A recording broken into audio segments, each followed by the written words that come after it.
Hi there. Good evening, everyone. My name is Andrea Harrell. I am a product specialist for D'Addario. I am joined here by my colleague is Kyle Thomas, who is educator marketing manager for D'Addario. And we have wonderful visitors on our live stream tonight from the Houston Symphony to talk about performing in a pandemic. They're here to chat with us about what life has been like as orchestral musicians in one of the world's leading orchestras, dealing with the pandemic in both the professional setting and in their lives. And we're so excited to welcome them here.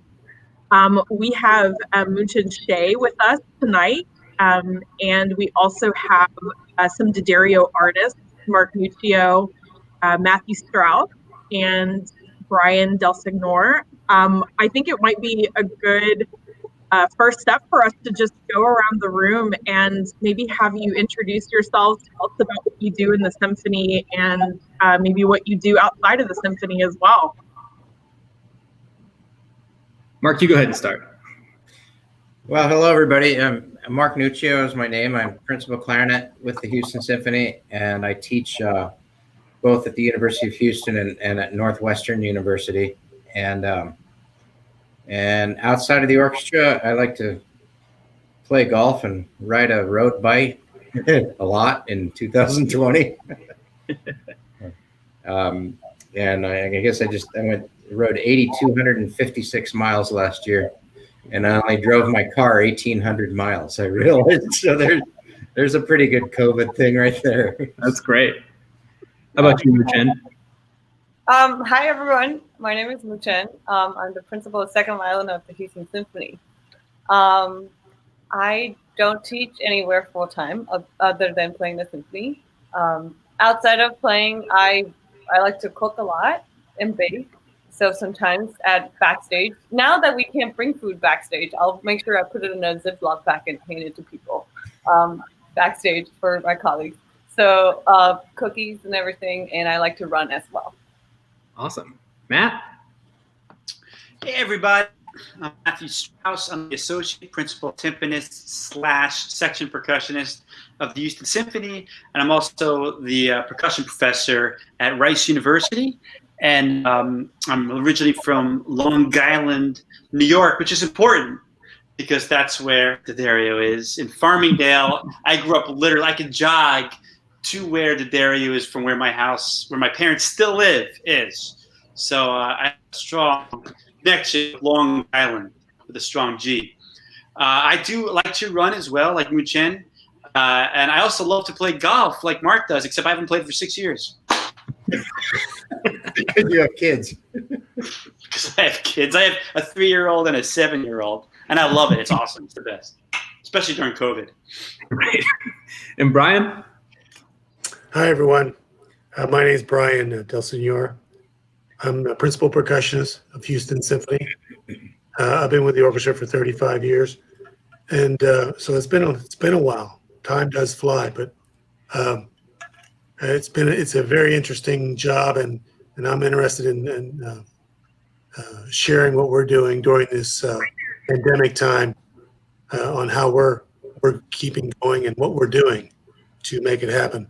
But in the meantime, I'm not doing too much during the pandemic. Teaching a little bit from home, Zoom, and with videos, and also writing a little music. Certainly enjoying playing, because we are still working, and taking care of just the family here is most of what we've been doing. Just a few trips because we have to be careful. But I look forward to getting out when we have the pandemic lifted on restrictions lifted. Oh, same here. I can't wait to travel again. Thank you all for sharing a little bit about yourselves. Mark, I was wondering if you would just give our audience a bird's eye view of what the Houston Symphony has been up to since the pandemic. What does your season look like? What do performances look like these days? Yeah, it's a very, very different environment. In some ways, we were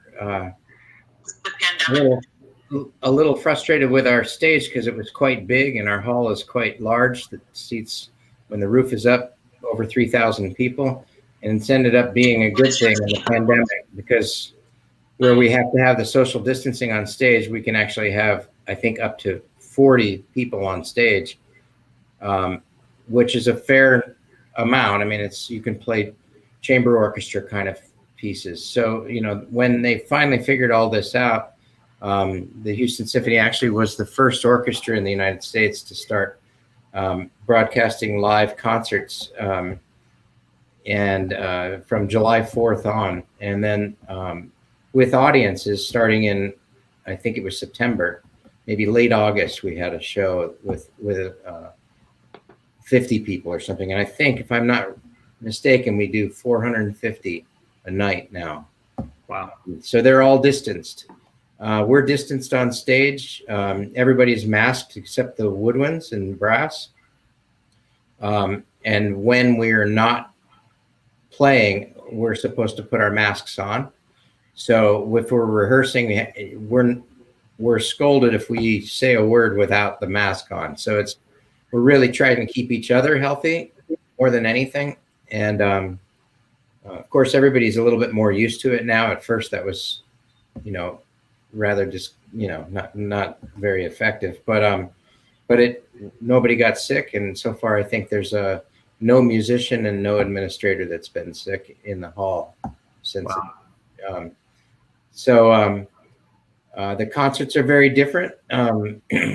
As I said, it started, I think, on March 12th, and everything just shut down like it did for everybody in the country. And then all of a sudden, there was nothing. And so we all became much better at Zoom, and tried to make home videos. And I did a home concert from our second home in Steamboat Springs, and that was weird because when you play for an audience, you have instant feedback.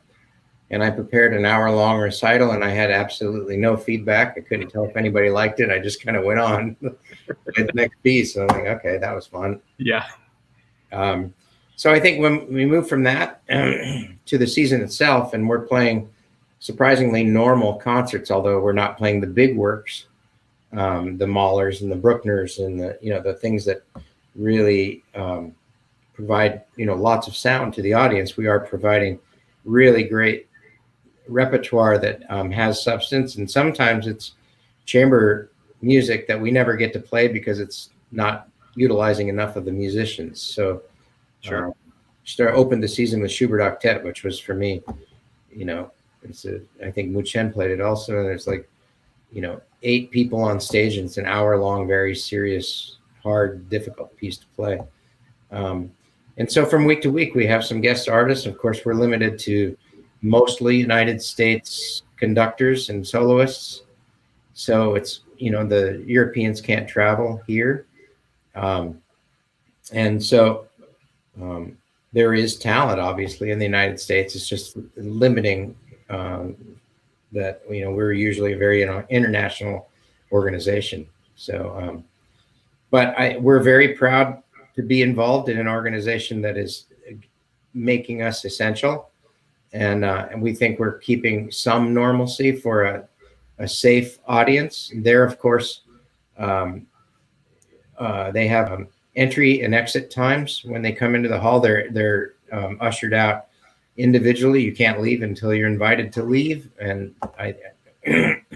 one of the announcements that said is that if a patron removes the mask falls below their nose, they'll be asked one time to move it over their nose, and if it falls down a second time, then they'll be asked to leave the hall. Wow. So they make it very strict, but a safe and way for, of course, we have a lot of patrons that are of the older age group, and they don't want to take these risks. So when that, it's pretty safe, and they're, little by little, they're coming back, and they're saying, when we do see them after the hall, they're thanking us for being willing to do this and creating some normalcy in their lives. So yeah, absolutely. That's great to hear. And I definitely want to dig into more of what you guys have been doing to really make this something special. But I first want to kind of talk a little bit about when this whole thing started. So I know it feels like maybe 20 years ago or maybe 5 minutes ago. I'm not really sure which. But what were sort of your initial thoughts and initial sort of reactions to what you were seeing back in March, and thinking about the orchestra and about your own personal lives? I'd love to just kind of hear each of you kind of talk a little bit about that. Maybe Matt, you want to start? Sure.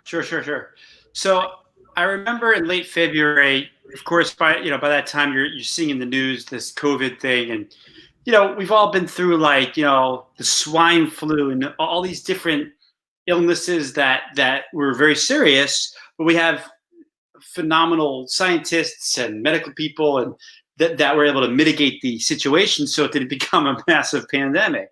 So you see this on the news and you always think, it'll be taken care of. It's fine. So I remember I was off for a week in late February going into the first week of March, and I had traveled to Tucson, Arizona to play with a chamber music festival, and I was playing all these different pieces. It's great with these great players, and it's always fun to go travel to another place and play with other people as well, even as great as our orchestra is. And I remember flying out there thinking, people are talking in the airport, wow, this thing's kind of serious. In Italy, it's becoming really a problem. And I'm thinking, oh, we got it. We're America, USA, we got it. So I'm there, and with each passing day, and I was there for like 10 days, the groups were all talking before about to start rehearsal. Yeah, this is kind of interesting, and by day 4, I'm saying, guys, I think this is a big deal. I think we should all reserve rental cars in case we all have to drive back to New York, Houston, LA, and all these places that we're from. By the time at the end, like the second to last day, my wife's like, honey, can you go to the supermarket to see if they have disinfecting wipes? Because in Houston, they're all out. Yeah. It's out. So they had them there in Tucson, Arizona. I got stocked up on Lysol and disinfecting wipes, and I stuffed them into my luggage, and by that time I'm on the plane on this little Embraer 50-seater plane, and I'm wiping down the everything around me. I didn't have a mask on at that point, so I go back, and then we had rehearsal 2 days later. We were playing a piece called El Nino by the famous composer John Adams. And David Robertson, the former music director of the St. Louis Symphony, was guest conducting us, and he's there, and we're all hanging out backstage with him. We're a little concerned. Are we going to even make it through the week? And of course, after 2 rehearsals, it was all shut down, and then it's as if it's 5 days ago, like you were just saying, Kyle. I mean, when this thing's over, we're going to be like, hey, everyone, how's it going? How was hibernation? Yeah. So it's kind of crazy, and we're as terrible as it is, and with all the numbers we're seeing with hospitalizations and these awful deaths, it's kind of like a black and white thing, because then there's this vaccine. So it's weird. We see the light at the end of the tunnel, but people have this COVID fatigue and the masks and all this stuff. So I feel like we're almost there, but this is also in other ways the worst of it. Right. So I can't wait to give every single one of you a big hug. Great. Who would like to talk next? Maybe Brian? Well, I don't know what to add to that. Truthfully, when we shut down there, we did an afternoon rehearsal. It was a morning rehearsal. We did a morning rehearsal. We were coming back for an evening because we had choir with us, and we got calls in the afternoon. So, I remember going in the next day, or perhaps I went in that evening because we had a lot of equipment that had to be put away. We knew we were shut down for a while, and it was definitely going to be, the crew was going to wind it up. So we had to just shut down, and it's been from then on. We didn't work again until we had some chamber things start to work up, but we'll probably get into talking about this. But the management really got together and started making a plan about that time, and within several weeks, they had this plan to have these chamber concerts in people's homes, and we're doing that. And so they were live streamed for people's homes. And so that's how the Houston Symphony started working during the pandemic. And as they were able to plan more and more, because of course the original schedule was out the window, they kept planning, kind of flying by the seat of their pants. What are we going to do, the next few weeks and so on, and keep looking out. So these chamber concerts were happening, and then they got with the city of Houston for the 4th of July, which is usually 2 different concerts. One is Houston Symphony in the middle of the park, Herman Park in downtown, or in Houston in the downtown area. And there's another one not far away that has all the pop groups. Okay, so they have 2 of them going on, the more traditional. So they combined it all, and the Houston Symphony had these groups, these guest artists come in and do live stream on the local TV, 4th of July. So it was one concert, and it was great. And that was the beginning of bringing the orchestra back on stage. And from then on, every Saturday night, there was a live streamed concert of Houston Symphony. At first, you could pay $10. I think now they charge $20. But you can have that concert for a day, and you can watch it anytime. You don't have to show up at 8 o'clock, but you've got it for 24 hours to watch and enjoy, and share it with your family. Put it on your big screen TV, and then in the beginning of September, when we had the subscription season starting, they literally started doing those Friday, Saturday, and Sunday concerts, with the Saturday night being live streaming. They had audiences. They decided then they would have these small audiences because we had the large concert hall, which allowed us to separate. And one thing about doing this, the Houston Symphony really had the blessing of the city of Houston, because they could have shut us down, because it's a city building and there's lots of important things that they needed to make sure we were covering, and we were at a protocol. So I think all of us agree that our hats go off to the management of the Houston Symphony for really being so proactive and visionary in getting this orchestra back on stage. So we can talk about that more, but that's essentially, how we started and how we're going now. That's great. How about you, Muchen? Yeah, I was going to talk about all of that too. Sorry. But no, it's great. So starting from May, Mark and I, we both did a living room concert series. So Mark wasn't in Houston, but I was. So there was one engineer who was masked and came in, and I wish maybe I can find a picture later to show you guys, because there was lights here. My whole living room was with 5 lights, and then there's a monitor, and then he had his computer, and then I couldn't, and there's probably 4 microphones, and I could walk in my living room for the whole day until the next day. So he came Thursday night, and then that was every Friday for I think there were at least 4 or 5 of us that did it every Friday, which was a living room concert. That was super fun because we saw some of our colleagues were able to play with their husband or wife, or their one. I think Brenton, our principal cellist, played with his daughter who was going off to college. So she's a singer. So it was, and then also Joan de Hosapian, she's our acting principal viola. She played with her husband and her daughter. So it was very nice, and you got to see many special things that we normally don't get to show people, like playing with your, significant others. And I played with my boyfriend as well too for one piece. And so that was May. So it started super small, same household, one lesson. We have a couple. And then in July, it started with the July 4th, but then the program was there were only probably about 20 people on stage, or probably less even. There were some pieces that were some octet, quintet, and there was even a cello duo, I remember, in August. So we started expanding our repertoire from really small. And then I think in September, we had our first soloist. I want to say it was James Ennis. Was it, guys? I want to say he was one of the first soloists, James Ennis. And then we have Hilary Hahn. Wow. And then this week we're going to have Midori, who's going to be playing Beethoven Concerto. So that was kind of the trajectory also from our repertoire, from small household to chamber music on stage, which is so really weird because we can't see each other because we're sitting 10 feet apart sometimes. And I remember the Schubert octet that Mark just mentioned earlier. I felt like I was so far away from Mark.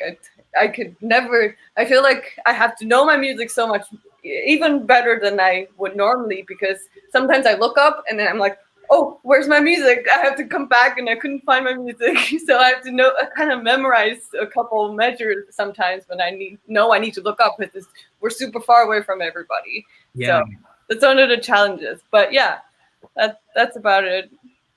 That's great. Mark, do you have anything to add?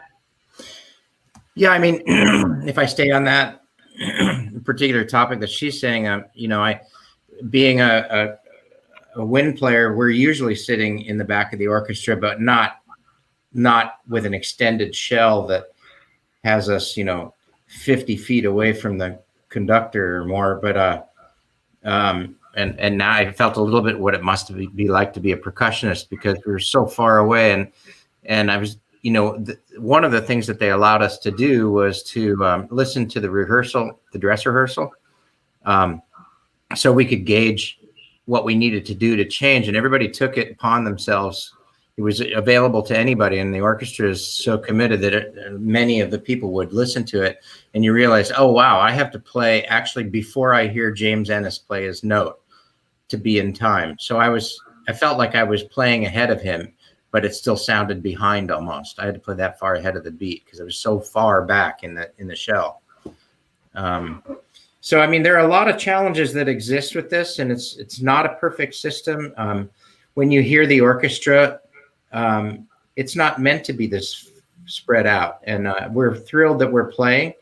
We're not representing ourselves the way we normally do because we're not able to be close enough to, I can sit and sense when Ryan, the principal bassoonist, is going to play, because she's literally almost touching elbows with me.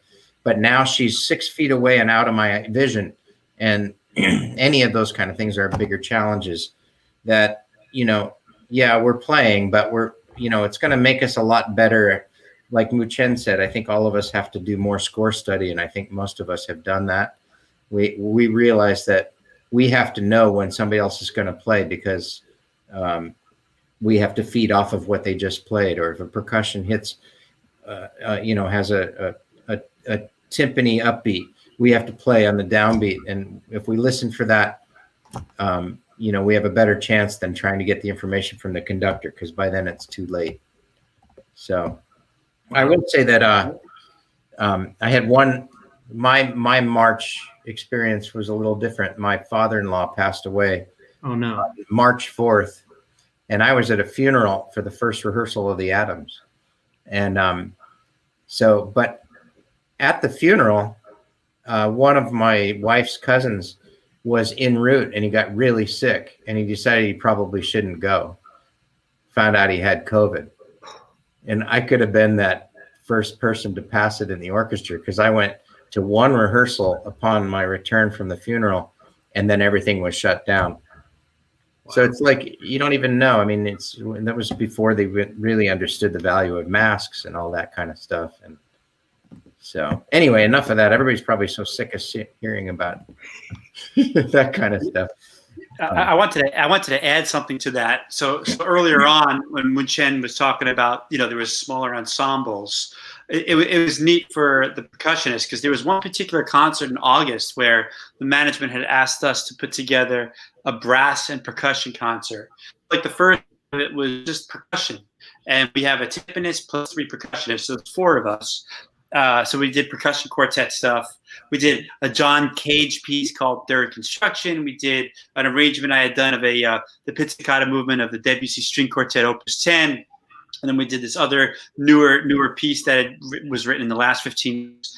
And the brass there stuff. And then we did a collaboration. We did this Tico Tico, this Brazilian groove, when we were doing all this stuff. So it was a lot of fun. And, it afforded us an opportunity to kind of showcase brass and percussion as well with chamber music. And that was kind of a bright spot. And I remember thinking they had all these rules, which is great for COVID, 6 feet minimum, the masks, the whole bit. I'm thinking, oh my God, we got to play John Cage 6 feet. How are we going to do this? And then we set up the instruments like, oh, well, we're 7 feet apart anyway because we have all these instruments in between us. It's like normal. That's great. That's what I wanted to add. Yeah, and I guess like one of the things I was curious about was exactly that. The idea of logistics and for percussionists, I think you're right. Yeah, you guys are probably farther apart than others, but was there anything that you found that needed to sort of be adjusted or changed, like to accommodate any of the new rules, or was it kind of business as usual but plus mask? I can speak to that. Yeah. With the like how we did that concert, was how we moved forward, which is essentially none of us played the same instrument. Okay. From then on, once we started working, that was one of the protocols from the management, that we don't play the same instruments and we don't use the same sticks. And so we don't exchange instruments as we're going. So meaning, as a principal, in the percussion world, we have to decide how things are going to be handled, who's going to play what, and map it out.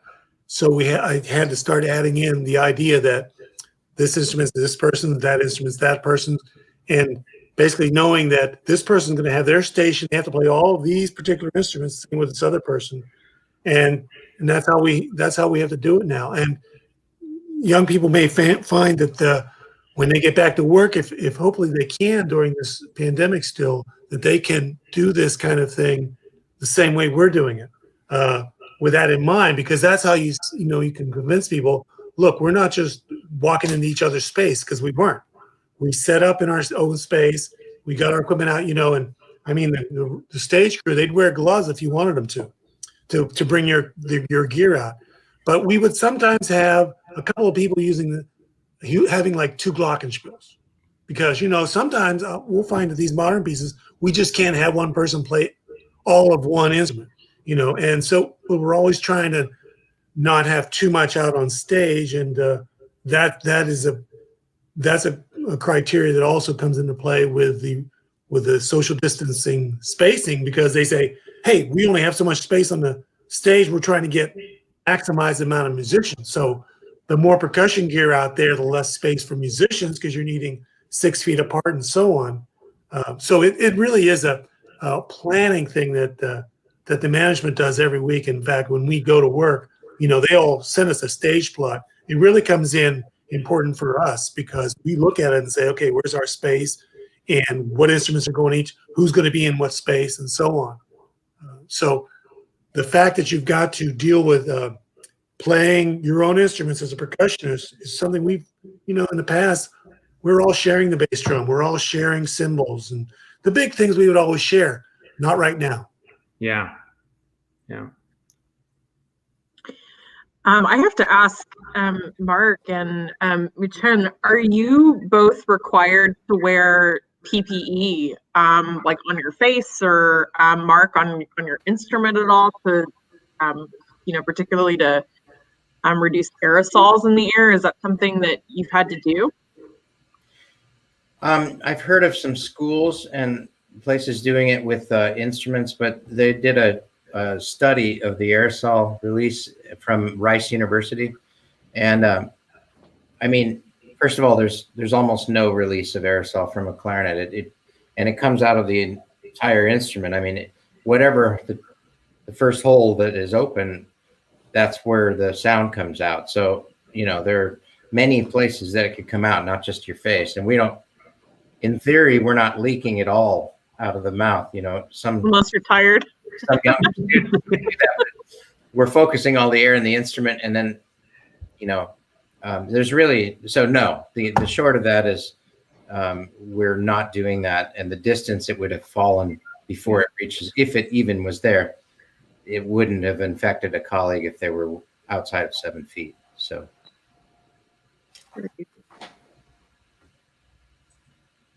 Muchen? As a string player, we all have to wear a mask. At all times. And earlier, Brian was talking about what are the different things nowadays. For me, it's something really little. but I'm not really good at is turning my own pages, because we used to always have stand partners, and I've been the principal second violin for 3 years now. And nowadays I would go, and then so the library will have to first of all make sure all the music are page turning friendly, but there's still times that we have to turn pages. And I remember there was a spot when we played Schubert Symphony No. 2. It was I think it was in August. Everything is a blur now, you know, but it was in August, I think. And I remember there's one page turn that was just so scary. You turn right away, and then there's the second violin entrance. So I remember every time. Now we even talked about this. The whole our whole section, we were talking about this the other day. We said, you know, it's all about the leaning. You gotta lean over right when it's almost at the end, and then you have to turn. Like the pages have to be folded up, and you have to lean forward. So those are the two little things that I learned from this pandemic. Because now no one is turning pages for me, and I forget. Sometimes at first I forgot. I was like, oh, it's me. It's just me. So it's the leaning. Wow. I would have never thought about that. I mean, as a clarinetist, I would have never thought about that. And, you know, Mark, that makes me think of something you said earlier too about, you know, being so far, like being able to sense the person next to you, and when they're about to play, you just know. There's just an intuition where you know when they're going to start, and so you're perfectly in sync. I'm so curious to hear from all of you if there are other intuitions you've become more aware of now that you're all so separate. Are there things that you've realized you rely on nonverbal communication or whatever that isn't there anymore? Like Mark was discussing, he felt like more like a percussionist because he's 40 to 50 feet back all of a sudden, and the closest person is 7 feet away. So as a percussionist or timpanist, this is a skill set that you learn very quickly, because you can't go with what you hear like it's chamber music, because you'll be late. So you start learning how to anticipate and how much to anticipate depending on who you're playing with. So for example, in a normal situation, like not COVID, if I'm playing in a full symphony orchestra and I'm anywhere between 40 and 50 feet back, if I'm playing a passage with the winds, I got to anticipate. Like the way I'm playing, it can't be exactly what I'm hearing. I'll be late. If it's with the strings, it's like I got to really anticipate. It's not comfortable at all. There's times I got to play with the soloist. It's even more on top. And then sometimes you're playing with the trumpets. They're right there, and then you're all good. So it just depends on who you're playing with, how fast the tempo is, what instrument you're playing. A tambourine reacts differently than a gong, for example. So you have to be really good at assessing all these things. Like you're like a CIA agent. You got like a sense of cat-like readiness, and you have to react really immediately. It's almost formulaic. Eventually, you put this together with that, and then you don't have to think about it after a while. But as soon as you get too comfortable, though, you're late. Yeah, and it's spontaneous decisions all the time, like where, you know, because the music's changing. So who's playing with at that particular moment? And if you're sitting behind the violins and you hear that last one right in front of you, if you're playing with that violinist, you're late. That's for sure. Yeah. They're not out of time. I think the other thing is that a lot of people, I mean, how can I say this? I mean, I've been playing for over 30 years myself. And so you get better at this anyway, because you get smarter, and you realize that the sound in the violin happens when the arm moves. So it's like a conductor, but why do we have to wait and watch a conductor? We can see, you know, the first violinist or Muchen and the second violin. And if we know that they have the lead line, then we're actually much more active in following them and humoring the conductor, like we think they're actually doing something. But by the time we wait and for the information from the conductor, we're going to be wrong, and then he's going to blame us anyway. So yeah. So I think we have to get smarter at that, but we have to know when. We've learned by the score study that when that if we have the line, we have to lead, and so somebody always has to lead. So it's whoever has the line, and then you have to know when not to lead.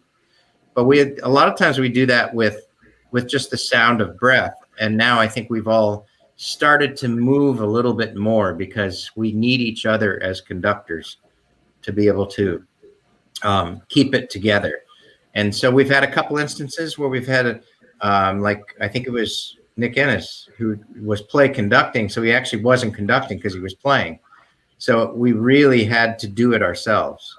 And it was an interesting skill set that we all had to get better at in a hurry and move. And I think we're going to be a much better orchestra post-COVID because we went through this, because I think all of us study more. We understand when your line is there, you have to be there. And when it's not, you get out of the way, and who to follow. And it's, you know, we all feel a little bit more invested, I think, than we used to. And sometimes there's actual discussion. I mean, even pre-COVID, I would ask questions and converse with folks. Hey, do you want to lead that there, or are we going with the horn there? But I think now I found myself not being shy by going up to a colleague saying, whatever I do, don't listen to me. I'm going to go with you, or whatever. It's kind of like a game plan, and then it just gets all the mystery out of that in a good way. So it's cleaner. Yeah, that's great. I mean, and it's so inspiring, I think, to hear, you know, how you guys have collectively sort of like, you know, I think there's a couple of different ways I've seen it happen as a bystander, but you know, I've seen obviously some very contentious sort of orchestra situations that have arisen out of the pandemic, and then I've seen you know, the Houston Symphony's sort of rendition of what's been happening, and you've really turned you know, obviously a bad situation into something really special. And I just wonder if any of you all have sort of any sort of like words of wisdom from working with your administration and really coming together to make the best of the situation for folks who might be in other situations. I mean, I could probably is just be patient with the rules, you know, and we may be getting towards the end of this where people actually start to find work and there aren't these rules being you know, there for very much longer. But you have to be, you know, people are just doing their job, trying to keep everything everybody safe and healthy. So the rules are the rules, and it's there for your own good and for the good of the organization. And if people get sick, you know, everything gets shut down. So you can understand why people have, you know, are enforcing these rules, and they're just doing their job. I think that's important, because I know we've had some people that have gotten impatient and musicians, and they're not easy to get along with others. So we all have to just be patient about this and easygoing, and realize it's just different. It's just going to be different for a little while, and maybe we'll get back to normal quickly, or maybe slowly. But patience is the big word, I think. I think one of the interesting things that I found is that, and one of the reasons why I left my previous job to come here, is that the orchestra musicians get along really well. Right now, we have a highly functioning management that is able to communicate well with the musicians, and in a professional kind way, and there's no tension at all. And we have stage hands that are supportive and as helpful as they can be. And, you know, when we're discussing what to do musically between each other, you start to realize that, for me, when I'm asking a colleague, well, do you think you can play louder or softer or higher, sharper, or flatter, or whatever, it's more about the music. It's not about me wanting them to accommodate me. It's about the fact that we have to honor the composer and let's make this right. And now the musicians have learned to be take more ownership in the musical product that comes out on Saturday night, Friday night, Saturday night, and Sunday night. And it doesn't matter who the conductor is, if we have one or not. This is the Houston Symphony, and we're going to do it whether you're up there or not. And those guys change, but we are the same, and we come back to work every week. But I do think when you can have a communication back and forth, and you have issues that are going on, and you can talk about them and come to a mutual agreement, you know, it makes an organization be able to function in a way that, you know, maybe isn't the same everywhere. And that's probably why you're seeing the Houston Symphony able to perform every week especially at the level that it is. Yeah, sometimes there's the fact that certain places, certain arts organizations made a decision when they were looking down the barrel of the pandemic. They decided, you know what, let's just cut it all loose, and which meant a lot of people becoming unemployed, which unfortunately is the case not just in our industry, but any industry that's hit by this, the airline industry, hotels, these types of things. And one could say, oh, well, that makes sense. Why would we be paying all these people when you're only doing live stream, or you can only allow a few hundred people in? But I've always felt like our management really hit the nail right on the head, and you got to keep this alive because we're still serving our city. We're keeping ourselves like at a high level for all the reasons we were just discussing for the last 30 minutes. So when COVID is over, which it will be over, it might be something else later on, but we don't have to talk about that. When it's over, no, we're not putting that out into the world. we're gonna be like raring to go because we've been going, and it was the responsibility of our board and our management to make that happen, and they lived up to it at the highest degree. And I wish every other community will have had the same situation, and that was not the case. Some yes, some no. Definitely. All right. We do have a couple of questions coming in here. One of them is, have you organized any performances outside the orchestra? Maybe on your own outside projects. Has anybody been involved with anything like that? And what have those looked like? I've done some with my church and classical and also praise band type things. And I haven't organized them. I've just been a part of them. But if that's answering the same question. Yeah, sure. It's it's one of those things where the protocol there is not nearly, depending on the situation, not nearly as good as at Houston Symphony. And I was a little bit iffy, and I told these people, you're not doing some things that we take very seriously downtown, right? So, and they listened to me, but still, they were having things happening in one of the situations, but they've cleaned it up. But that's the problem. So be careful. We're all wearing masks. And when you go into these situations, wear a mask. And there should be some sort of protocol. So if you're organizing it, make a protocol for your folks so that they know because you won't get some people to want to work or even play the thing if it's for free. They won't want to come out even though they want to get the music to play the music because of the scare that they have of getting sick. So, and it's definitely a real threat. So that's what I've been a part of. I haven't done anything other than that, I think. Yeah, that's the only thing I've done is church things. Cool. Andrea? Yeah, so as a former Houstonian, I have always admired how involved the Houston Symphony is in educational outreach and serving the community. And I was curious as to what that's looking like now that you're probably not able to do the master classes in schools that you normally do. Is Houston Symphony still involved in educational outreach? Yeah, I think we have two community embedded musicians. One is the violinist and one is the bassist.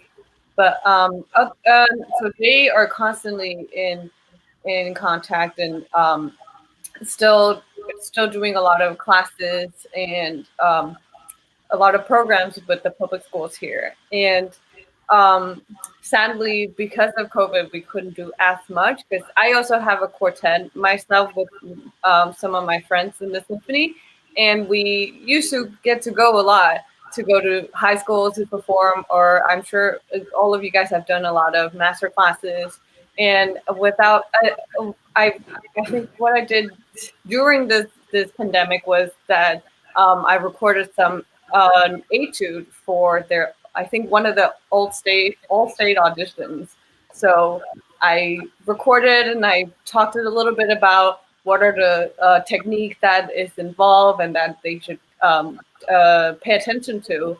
And then I think that video, I think it might still be online, and they send it out to a lot of public high schools and all the orchestra programs. And I'm pretty sure they also ask them wind players to record and also provide some tips on these etudes. Some etudes are actually pretty challenging. So yeah, I think there are a lot of ongoing education things that we are trying to do remotely, safely, and hopefully inspire these young musicians. Yeah, so Andrea, I think what Muchen's saying there too is that it's videos and it's remote live things, but not in person for the most part. Is that right, Muchen? Yeah. Yeah, I know we haven't done any of that. I've done a lot of that in the past, getting out to the schools, the elementary schools with these kids, but that all got shut down, right? I had something to do in the spring, and we had to shut it down right there when it happened. I've taught 2 lessons outside of the school at the University of Houston under a tree. About 5 minutes before the first lesson, my student received a gift from above. As the bird flew by, it landed on his arm, and so he had to run and clean it up before we started the lesson. But such is life. That's the way it goes. I said, I'm not going to go inside. It's just not worth it. I think each of us feel this responsibility to stay healthy for the Houston Symphony. Yeah. For ourselves, obviously, but also we don't want to be the one, patient zero. So it's kind of important. And I've taught many, many, many Zoom lessons at this point, and we're getting, unfortunately, better at it. Yeah. That's actually another question that came in for those of you who are teachers. Like, how have you made that work during this time? And I'm reminded, Matt, that you and I had a conversation way back when this was all just starting of some unique things that you were doing with the percussion studio. I'm just curious. I think it was inspiring for me to hear. Maybe share what you've been up to. Okay, well, initially when everything was shut down, shut down in March, we weren't allowed to teach in person, obviously. So for the last, month and a half of school, we were doing Zoom lessons. And I soon found out that, at least for certain instruments on percussion, the algorithms of Zoom is catered towards speaking. So whenever it hears anything that's not speaking, it messes with it. That includes percussion. So all of a sudden there'd be like a skip in time or a pitch bend or whatever. And someone said, well, if you do these to the settings, they'll improve it. And it marginally improved it. It was no good. And I remember hearing a lesson. I'm like, man, why you rush it and dragging it? What is wrong with you?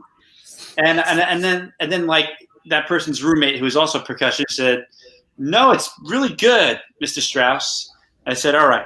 So from there on, I had them pre-record, pre-video their entire lesson, everything that I had them working on. They'd upload it to a YouTube link, private link, the morning of. They'd send it to me an email. I'd download it. Then we'd have a Zoom lesson, and then I would share the screen and sound. And then we'd be third-party watchers and listeners to the lesson. And it actually ended up being a blessing in disguise, because when you're putting something and you're recording something, it's a high level of pressure.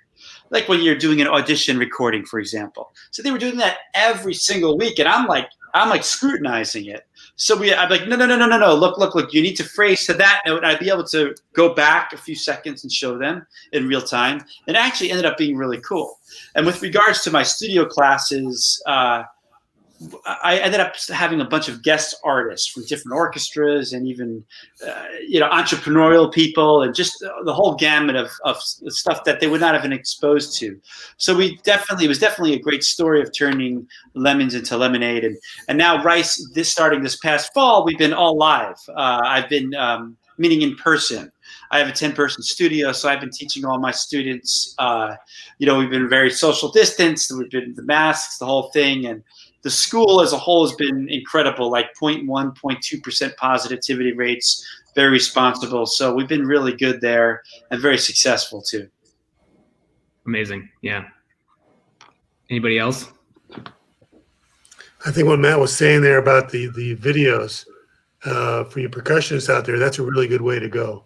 Make videos and send them off to your teachers, and because you get a quality lesson there, and like Matt says, it's really good for you to get up to that performance level, show them the best you got, and then we can get back and have a Zoom type meeting. So I think one of the really positive things that's come out of this is classical music has been a little bit in the dark ages as far as recording technology, and trying to get up. And a lot of it is contractual too, because we're so afraid that somebody's going to, hear something that we played without being paid for it. And I think long past are the days where you're making, albums and tapes and CDs and all that kind of stuff. It's now all streamed, and this has forced us, the organization and each of us individually, to get much better at the sound that we're providing to the listener, and also the sound that we're receiving through the speakers and through whatever sound mechanism you have at home. And I think a couple of the things that I've found that have been positive is, for one, my mom is an elderly woman living in a town of, Colorado Springs, which is, 500,000 people, but a very small orchestra. She's now one of the subscribers to the Houston Symphony. So people can hear music of their favorite musicians or their city, their favorite orchestra, or we can have fans all over the world if we market this right. I'm doing a digital academy in March that has 3 sessions, and it's tied in with I'm doing it with a vocalist, talking about how to make your voice, your clarinet sound more like a voice, and all the things that you do to do that orally and all this. And you realize you can have a screen like 3 pages and 4 pages of people. In other words, 200 or 300 people in your masterclass, and they can be from as far away as Melbourne, and because we're able to reach so many people now. And I think that there will be a life past this, and we have to kind of understand how to use that in order to have our second audience. We can have our Houston Symphony fans and concert goers, but we can also have people from all over the world that are subscribers. And this is true for everybody, but I think musicians have just had to learn how. And I think there's a much more to learn, and probably more equipment to buy, so that we can be better at it. And because of COVID, we are doing this on our own. So we're learning how to do it on our own, which is much slower than if you had somebody like Mu-Chen had somebody in her living room concert helping her with the recording. I was scrambling by myself in Steamboat, Colorado, and had no help with anybody. I was trying to find lamps everywhere I could to light it up, and trying to figure out what buttons to push. And, it's like, but I mean, we all got through it, and we're all better for it. And as Matt said, we've worked through Zoom, and Zoom has worked to make it better for musicians. And there are some things. Some of my students are saying, wow, you're hearing things that I can't believe you're able to hear over a speaker. I think you got this figured out. So, I mean, I can hear things. I mean, I spent 6 hours today on Zoom teaching at Northwestern. So, it's you just get better at it. So. Yeah. Well said. Well said. Yeah, it's 2 final questions, at least on my part. It's probably a good time for you to talk to us about what you're playing this weekend on Saturday. I know viewers can very easily go to houstonsymphony.org. Let me look at the link here. It's concerts and tickets. You can get a ticket really easily with very few clicks for a live performance on Saturday. We'd love to hear about what you're playing. Okay, I can speak a little bit. This Saturday, I'm looking at my assignment sheet right here. I actually put my music in my bag because I'm ready to go for the morning. Don't want to forget But that. we start off with I think it's a rather new piece by Kevin Day. Lightspeed, it's called. It's a quick opener and small orchestra. And then we're going to do a piece by Gabriella Frank, who used to be our composer in residence, who's now composer in residence for Philadelphia Orchestra, I believe, even as they're shut down. She's been doing it for a few years. So anyways, we're doing a piece of hers, Elegia Andino, and it's a nice piece for chamber orchestra. So we're doing the chamber orchestra pieces.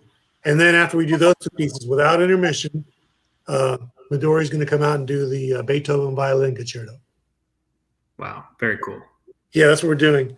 And we do it all within, 75 to 90 minutes because they don't have an intermission so that the audience doesn't have time. They don't want them to be able to mill around. They can't really allow that. They're allowed to use the restrooms anytime, but no intermission. So we do it. It's a rather just abbreviated concert, a little longer than what normal one half would be, but not enough to make two halves. Yeah, that's great. What a great program too. And I'm so happy to hear that you're programming new music as well. That's really exciting to continue promoting these new composers and new music to audiences everywhere.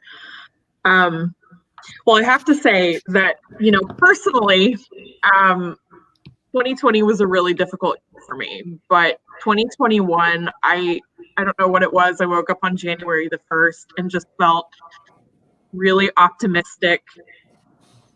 Heck, I bought a planner. That is feeling really good about 2021, and this conversation has left me feeling even better. I had no doubt, that you guys were in a great space with the symphony, and just seeing that everything that the Houston Symphony has done to lead the way in performing in a pandemic and performing successfully. I'm so thrilled to hear that this experience sounds like it's going to make all of you grow as players and as colleagues, and it's going to grow the symphony and its audience. It's really, really exciting. And so I would like to ask my last question, and that is, I would love to hear any tips that you have about self-care or any kind of self-care, whether that's mentally, spiritually, professionally, artistically, something that you're taking away from the awful year that was 2020. I know I've been asked that a lot from artists and people in the clarinet and saxophone and orchestral strings community lately. People in life, even nothing having to do with the pandemic, but people in life, they sometimes find themselves in a rut, whether it's their job or the monotony of their life. And before you know it, weeks and months pass, and some people, get a little down, mild depression from that. And when you're in a pandemic, amplify that times 10. Because, all the things that we know now, you don't see a lot of people, unless they have a mask over your face and you're 6 feet from them, and you're just like almost just surviving in a way. So I feel like what would be helpful for me mentally is I force myself to change it up. So obviously there's not unlimited things you could do in a pandemic, but like our family, for example, we do something, we call it parking. And it means you visit a state or a federal park and you go hiking. We call it parking. They go into the parks, and the kids love it. And down here in Houston, there's freaking alligators. It's crazy. There's alligators and snakes and like these crazy birds that look like you're in Jurassic Park. I'm from New York. I'm like, what the hell? What the heck is that thing? It looks like it's gonna eat me. It's like a bird. It's like massive. I didn't even know it was here. It's like 20 minutes away. So it's really cool. You discover things wherever you are. I don't care where you live. There's amazing things.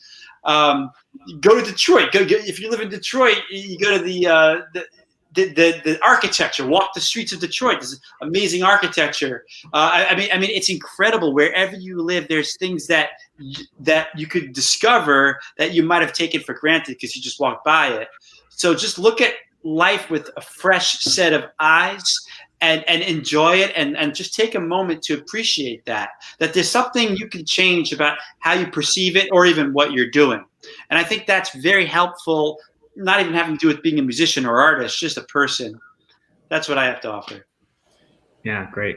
I feel a little bit like we all, especially the musicians, are very busy, and usually, you know, the more successful you are, the busier you get, and the more, you know, the more busy you get, the more successful you are. It's just like, and all of a sudden you don't have time to do anything.